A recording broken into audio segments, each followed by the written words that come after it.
ദൈവത്തിൻ്റെ നാമത്തിന് മഹത്വമുണ്ടാവട്ടെ. Bible reading പ്രോഗ്രാമിൽ സംബന്ധിക്കുന്ന ഏവർക്കും കർത്തൃനാമത്തിൽ സ്നേഹവന്ദനം. 2 രാജാക്കന്മാരുടെ പുസ്തകം 20-ാം അധ്യായം നമ്മൾ വായിക്കുന്നു.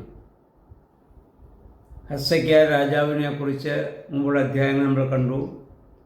ആകാശ രാജാവിൻ്റെ മകനായിരുന്നു. അദ്ദേഹം വളരെ നീതിമാനും യഹോവ ഭയമുള്ളവനുമായിരുന്നു.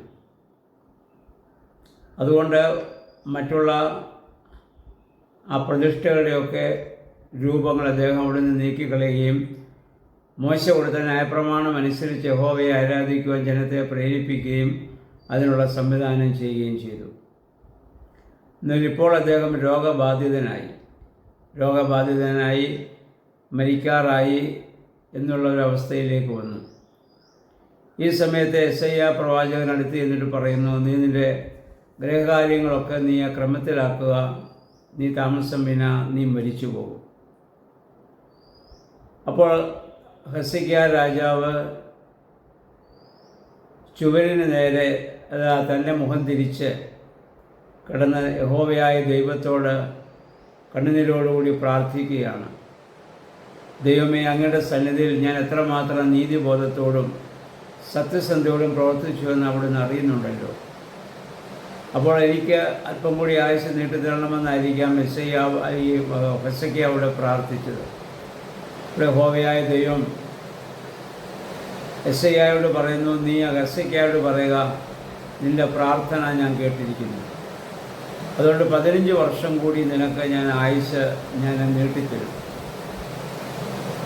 എന്നിട്ട് യെശയ്യാ പറഞ്ഞതനുസരിച്ച് അത്തിപ്പഴത്തിൻ്റെ ഒരു അട കൊണ്ടുവന്ന് അവൻ്റെ വ്രണത്തിന്മേൽ വെച്ച് കെട്ടുകയും ഹെസ്സക്കിയായ്ക്ക് 15 വർഷം കൂടി ആയുസ് നീട്ടിക്കിട്ടുകയും ചെയ്യുന്ന സംഭവമാണ് നമ്മളിവിടെ വായിക്കുന്നത്. ഇനി അതിൻ്റെ അപ്പം ഇവൻ ചോദിക്കുന്നു, അങ്ങനെ ഞാൻ സൗഖ്യം പ്രാപിക്കും എന്നുള്ളത് എന്താണ് അടയാളം? അപ്പോൾ യെശയ്യാ ഒരു അടയാളം കൊടുക്കുന്നു. നിഴൽ 10 അടി മുന്നോട്ട് പോകണോ ഇത് പുറകോട്ട് പോകണോ? അപ്പോൾ ഹെസ്സക്കിയാ പറയുന്നു, നിഴൽ എപ്പോഴും മുന്നോട്ട് പോകുക എന്നുള്ളത് സ്വാഭാവികമാണല്ലോ, എന്നാൽ ഇത് പുറകോട്ട് പോകട്ടെ, അപ്പോൾ എനിക്കത് പെട്ടെന്ന് മനസ്സിലാവില്ല, രോഗസൗഖ്യം എനിക്ക് ലഭിക്കുമെന്നുള്ള അടയാളം ഞാനത് കണക്കാക്കിക്കൊള്ളാം. അങ്ങനെ പറയുകയും അപ്പോഴുണ്ടായിരുന്നതായ നിഴൽ 10 അടി പുറകോട്ട് പോകുന്നതായി നമ്മളിവിടെ വായിക്കുന്നുണ്ട്. അങ്ങനെ ഹെസ്സക്കിയായ്ക്ക് ഒരു അടയാളം ലഭിക്കുന്നു, അവൻ സന്തോഷവാനായിട്ട് തീരുന്നു. എന്നാൽ 12 മുതലുള്ള വാക്യങ്ങൾ വായിക്കുമ്പോൾ ബാബിലോണിലെ ആ വലിയ ഭീഷണി അദ്ദേഹത്തിന് പിന്നീട് നേരിടേണ്ടി വരികയാണ്. ബാബിലോൺ രാജാവ് ഇദ്ദേഹം രോഗബാധിതനാണെന്നറിഞ്ഞ് അദ്ദേഹത്തിന് കത്തുകൾ കൊടുത്തയക്കുകയും ദൂതന്മാരെ അയക്കുകയും ചെയ്തു. അവർ വന്നപ്പോൾ ഈ ഹെസ്സക്കിയാ രാജാവ് അവരെ സന്തോഷത്തോടെ സ്വീകരിക്കുകയും തൻ്റെ കൊട്ടാരത്തിലുള്ളത് മുഴുവൻ അവർക്ക് കാണിച്ചു കൊടുക്കുകയും ചെയ്തു. തൻ്റെ സമ്പാദ്യങ്ങളും കൊട്ടാരത്തിൻ്റേതായ എല്ലാം, തൻ്റെ സമ്പത്തുമെല്ലാം അവർക്ക് മനസ്സിലാക്കി കൊടുത്തു. അപ്പോൾ അത് കഴിഞ്ഞുടനെ യെശയ്യാ വന്ന് ഹെസ്സക്കിയായോട് ചോദിക്കുന്നു, നീ എന്താണ് ചെയ്തത്? നീ അവരെ എന്തെല്ലാം കാണിച്ചു കൊടുത്തു? അപ്പോൾ അദ്ദേഹം പറഞ്ഞു, അവർ കാണാത്തതായിട്ട് ഇനി എൻ്റെ രാജ്യത്തൊന്നുമില്ല. എൻ്റെ രാജകൊട്ടാരത്തിലും രാജ്യത്തിലും എല്ലാം ഞാൻ അവർക്ക് കാണാവുന്നതെല്ലാം ഞാൻ അവർക്ക് കാണിച്ചു കൊടുത്തിട്ടുണ്ടെന്ന് പറഞ്ഞു. യെശയ്യാ പ്രവാചകൻ പറഞ്ഞു, ഇത് മുഴുവൻ ബാബിലോൺ രാജാക്കാർ കൊണ്ടുപോകും. അവർ യുദ്ധം ചെയ്ത് അവിടെ നിന്ന് അത് പിടിച്ചെടുക്കും. അപ്പോൾ ഹെസ്സക്കിയാ വിചാരിച്ചു, തൻ്റെ മരണം വരെ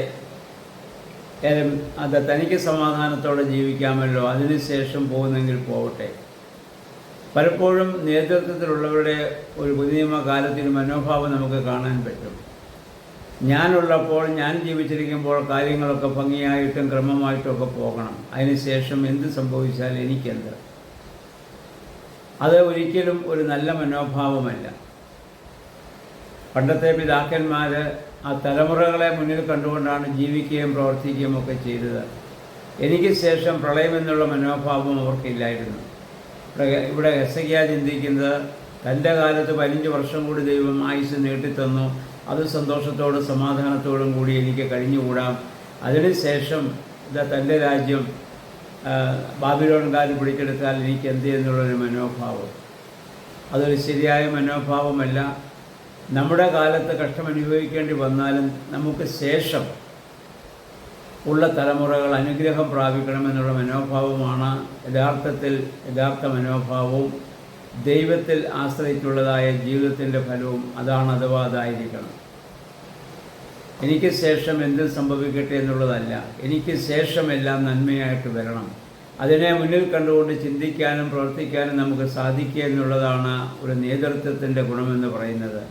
അത് സഭയിലായാലും സമുദായത്തിലായാലും രാഷ്ട്രീയത്തിലായാലും സാമൂഹിക പ്രവർത്തനങ്ങളിലായാലും എല്ലാ രംഗങ്ങളിലും ഈ ഒരു മനോഭാവത്തോടുകൂടി നമുക്ക് ചിന്തിക്കാനും പ്രവർത്തിക്കാനും നമുക്ക് സാധിക്കണം. അവിടെയാണ് ദൈവത്തിൻ്റെ പരിശുദ്ധാത്മാവ് പ്രവർത്തിക്കുക നമുക്ക് പറയാൻ സാധിക്കുന്നത്. ഏതായാലും നമുക്ക് അങ്ങനെ ഒരു മനോഭാവം ഉണ്ടാകുവാൻ തൊക്കെ നമുക്ക് പ്രാർത്ഥിക്കാം. നമുക്ക് ആയുസ് നീട്ടിക്കിട്ടുന്നു എന്നുള്ളതല്ല, കിട്ടിയ ആയുസ്സിനെ നമ്മൾ എങ്ങനെ വിനിയോഗിക്കുന്നു എന്നുള്ളതാണ് പ്രശ്നം. ആയുസ് കുറേ നീട്ടിക്കിട്ടിക്കൊണ്ട് മാത്രം കാര്യമില്ല. കിട്ടിയത് നമുക്ക് ലഭിച്ചതായ ആയുസ്സിനെ നമ്മൾ എങ്ങനെ ദൈവസ്ഥാനത്തിൽ അതിനെ വിനിയോഗിക്കുന്നു, അല്ലെങ്കിൽ അടുത്ത തലമുറകൾക്ക് വേണ്ടി എങ്ങനെ വിനിയോഗിക്കുന്നു എന്നുള്ളതാണ് കാര്യം. അതനുസരിച്ച് ദൈവമേ ജീവിപ്പാനും പ്രവർത്തിപ്പാനും പരിശുദ്ധാത്മാവെ ശക്തിയേക്കണമെന്ന് പ്രാർത്ഥിക്കാം. സർവശക്തനായ ദൈവം അതിന് നമ്മെ എല്ലാവരെയും സഹായിക്കുമാറാകട്ടെ.